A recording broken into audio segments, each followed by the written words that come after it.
aqui dentro do Brasil, agente infiltrado, foi fazer treinamento em Cuba. Agora eu discordo profundamente aí dos meus colegas quando eles dizem que é uma ameaça. A ameaça dele já se concretizou. Ele tomou o poder sem ganhar a eleição. Ele tomou o poder, seja através do ativismo judicial do STF, seja por meio das articulações espúrias que foram feitas nesse Congresso que faz oposição ao governo Bolsonaro. Mas o José Dirceu, ele manda no país. Principalmente porque ele tem ministros do STF que são subordinados a ele. Ele é o sujeito que fala, por exemplo, na cara do atual presidente do STF, que é o Fux, e chama ele xingou, não lembro qual foram os adjetivos, mas dos nomes mais baixos possíveis, e o cara não pode fazer nada, porque não passa de um serviçal dele, um serviçal do Zé Dirceu. O Zé Dirceu é poderoso, sim. Então, quando vocês falam, ele está ameaçando de tomar o poder, ele ameaçou, ele avisou e ele concretizou, ele tomou o poder. Ou vocês acham que Bolsonaro tem mais poder dentro desse país do que Zé Dirceu?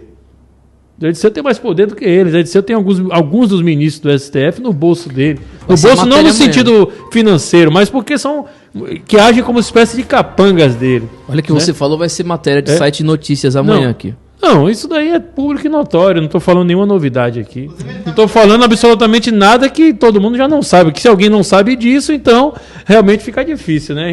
Eu acredito que todo mundo já sabe. Não estou falando nada que não seja absolutamente simples de se compreender. Acho que qualquer leigo aí, qualquer pessoa que tenha uma capacidade mínima de discernimento sabe muito bem que Zé Dirceu manda nesse país muito mais do que Bolsonaro, através do aparelhamento das instituições. E o STF passou a tomar o poder, inclusive, a tomar as prerrogativas do Executivo, e é um fato lamentável de que Bolsonaro, infelizmente, acabou legitimando o poder que o STF não tem constitucionalmente ao simplesmente obedecer decisões absurdas. Decisões que não eram para ser obedecidas, né? E aí nós temos identificam um ponto de inflexão lá naquele momento lá da nomeação do diretor-geral da Polícia Federal, do Ramagem. Bolsonaro deveria ter peitado, deveria ter mantido.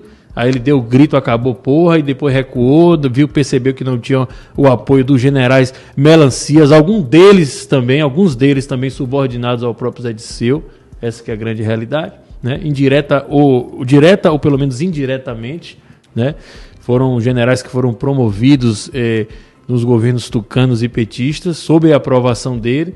Então, eu acho que ele está falando assim, ele já anunciou, né? Então, agora, eu acredito, por outro lado, para finalizar meu comentário, que quando ele fala nós vamos tirar Bolsonaro em 2021, isso, na verdade, serve, como uma espécie de prêmio de consolo para aqueles que vão perceber que Bolsonaro não vai ser removido em 2021.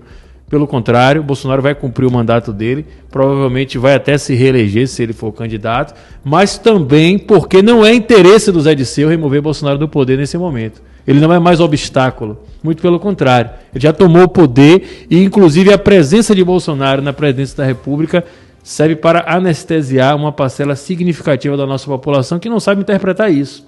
Parcela de apoiadores bolsonaristas que, infelizmente, acha que a direita está no poder, a direita conservadora, e, portanto, acha que Bolsonaro é um super-herói, não sai mais às ruas, deixaram de lado toda a nossa luta que conquistamos de 2013 para cá, quando chegou exatamente nesse ano 2020, com essa fraudemia toda, o pessoal ficou anestesiado, esperando que Bolsonaro resolva tudo, não vai resolver, e a esquerda não tem interesse em tirar Bolsonaro do poder, porque simplesmente continua mandando em tudo, né, fazendo a sua agenda avançar na velocidade da luz como nunca antes, e ao mesmo tempo, com todos tendo a impressão de que a direita que está no poder, né?